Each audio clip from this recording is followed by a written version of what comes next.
The former Mount Pleasant legislator Advocate Mahere oyachiomesa the SADC Summit achiti aiwa my representatives kana kuti my head of states attended the SADC Summit in August vakati vada kuona aiwa my neighborhoods and the ordinary living areas aiwa vachagutsikana zvavo sanapinda mashoko achitoka pana pana Mahere noti bva subscribe or like otina on the bell icon tipinda paindo pakanyora chiti dear Nick Mangwana, what will happen when your SADC guest ask to see some Zimbabwe neighborhoods and ordinary living areas? Are you going to stop them from seeing the areas that haven't been fixed?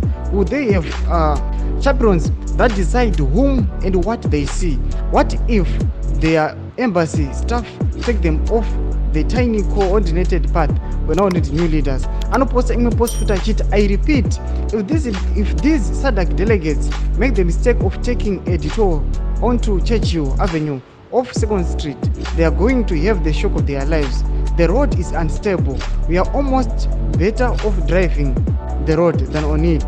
That's what happened when these things are done for optics and vibes. We know these new leaders. No mashowari talk about Mahere chiomesa the SADC Summit achiti aiwa ma delegates pachapinda mikezimo kana ma guests aiwa achagutsikana kana akasangoenda kana kufamba muroad aiwa dzakamaintainwa ne the government of Zimbabwe na Mnangagwa wachiti aiwa vanhu vachagutsikana zvavo, especially vakati damboona neighborhood kana kunogara the ordinary people vachanyasa kuona kuti aiwa munyika yeZimbabwe hapana kwatiri kuenda. Mashoko atekwa Mahere awa tuzive mafungiro enyu pinda comment section medu. So no subscribe, kulike, chontina on the bell icon.